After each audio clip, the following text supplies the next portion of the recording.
Fasquelle. La parole est à Monsieur Bruno Nestor Azero.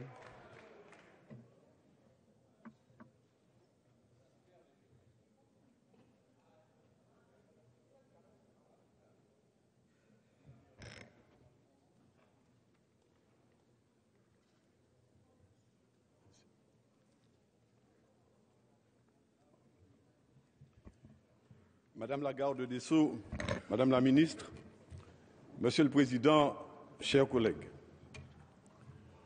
j'ai soutenu jusqu'à maintenant tous les projets et engagements de la gauche. Mais il y a aujourd'hui une profonde confusion qui m'interpelle. La liberté de conscience et de vote qui existe au sein de mon groupe parlementaire, le GDR, me permet d'exprimer une voix qui est celle d'un homme libre d'outre-mer, et j'en remercie mes collègues du groupe dont les avis sont divers et très partagés sur ce texte. Outre-mer, en revanche, la quasi-totalité de notre population est opposée à ce projet qui bouscule toutes les coutumes, toutes les valeurs sur lesquelles reposent nos sociétés ultramarines. Cette voix doit être entendue et comprise, et nous devons exprimer cette opinion à notre électorat qui ne comprend pas ce qui se passe ici et maintenant. Le risque est en effet grand d'un profond désenchantement vis-à-vis de la politique du gouvernement, voire d'une cassure morale irrémédiable. Car ce texte ne donne pas une liberté supplémentaire, il fragilise le délicat édifice sur lequel se sont construites nos sociétés antillaises et guyanaises après l'abolition de l'esclavage. Il y a même, à mon sens, risque de rupture de pacte républicain qui nous lie depuis 2 siècles à la France. Cette question du mariage homosexuel appelle en effet de ma part des réflexions de fond. Il est nécessaire de distinguer la question de l'homosexualité et celle du mariage gay. Et la confondre, comme l'ont fait certains orateurs, n'est pas honnête. L'homosexualité est une pratique qui relève de la sphère privée. C'est une réalité qu'il faut prendre en compte et appelle des droits et une protection de vie privée pour ceux qui pratiquent. Le mariage gay et l'adoption pour les couples homosexuels relèvent, eux, de la sphère publique en ce qu'ils bouleversent la norme en vigueur en établissant une nouvelle norme en matière de famille, de filiation et de transmission patrimoniale. Sur ce chemin-là, précisément, nous ne pouvons pas suivre. Peut-on parler en effet de progrès et de nouvelles libertés? À l'origine, en établissant le mariage comme institution, la société a donné un cadre juridique à une donnée naturelle, l'union d'un homme et d'une femme en vue de procréation d'un enfant. Peut-il en être de même avec le mariage gay? À l'évidence, non. Certes, aujourd'hui, le mariage est plus un mariage sentiment que mariage procréation, comme il l'était autrefois. L'enfant n'est plus la finalité du mariage et des personnes hors du mariage peuvent au contraire avoir envie d'enfants ou des couples stériles. La question qui se pose est donc de savoir plutôt si le sentiment doit devenir le sens nouveau et unique du mariage, ouvert à tous les hommes et les femmes, fussent-ils hétérosexuels ou homosexuels. Doit-on révolutionner ainsi le mariage en France et en Outre-mer au risque de perdre nos valeurs fondamentales?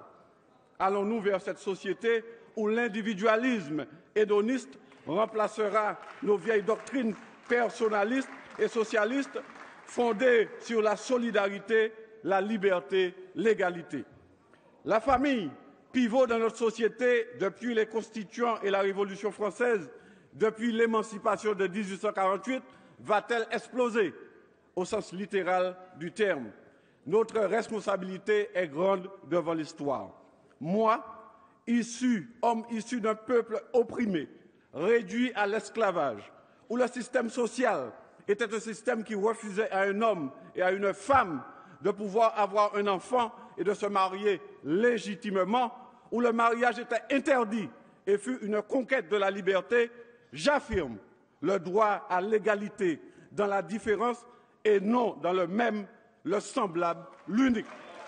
Car enfin, au nom de l'égalité, du refus des discriminations, Peut-on établir une équivalence entre tous les couples? Je crois au contraire que l'on ne peut mettre fondamentalement sur le même plan hétérosexualité et homosexualité. Un homme et une femme, ce n'est pas pareil que deux hommes ou deux femmes ensemble. Établir une équivalence, une nouvelle égalité, une nouvelle norme, c'est nier la réalité. C'est rétablir une oppression en confondant genre, sexe et pratique.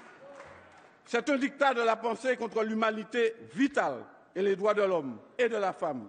Refuser cette différence naturelle, c'est refuser la différence sexuée. C'est déjà revenir sur l'oppression de la femme et de ses droits émancipés. C'est instaurer une nouvelle contrainte. Oui, car il sera interdit de faire la différence désormais entre un homme et une femme au risque d'être discriminatoire. Et l'enfant, puisque deux hommes ou deux femmes ne peuvent procréer, que va-t-on faire? Car pour procréer, il faut bien un homme et une femme. Donc, inéluctablement, il y aura recours à la procréation médicale assistée, car ce désir d'enfant est légitime. Mais ce n'est pas le droit qui refuse aux homosexuels d'avoir un enfant, c'est la nature. Alors, pour pallier ce problème de stérilité et d'incompatibilité, on aura recours à la PMA.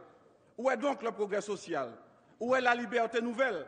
Comment voulez-vous qu'un homme dont les ancêtres ont été vendus et chosifiés ne soit pas inquiété par cela? La gauche a le pouvoir dans cette Assemblée. Je suis un homme de gauche. C'est parce que je suis un homme de gauche que je préfère l'humain et l'humanisme à ce que sous-entend ce test. Alors, qu'un tiers des hommes et des femmes d'outre-mer est sous le seuil de pauvreté, que notre PIB est d'un quart inférieur à celui de l'Hexagone et que 60% des jeunes de moins de 25 ans sont toujours au chômage. N'y avait-il pas d'autre priorité? Que dirais-je à ce jeune Martiniquais qui, entré dans la délinquance, est sans travail, dont les parents sont aussi sans emploi et sans logement et qui n'a pas de quoi se nourrir, qui n'a pour seule alternative que de récidiver pour pouvoir être reconduit en prison pour avoir enfin un toit et à manger? Que lui dirais-je demain que je lui ai offert en tant que législateur une grande liberté, non pas du travail, non pas un logement, non pas un avenir décent, un espoir de vie, mais le mariage pour tous? À mon grand regret, mais avec ma conviction d'homme engagé et libre de gauche, je ne voterai pas ce projet qui est attentatoire aux libertés et ne répond pas aux aspirations profondes du peuple, en particulier en Outre-mer. Je vous remercie. Merci, Monsieur Azero.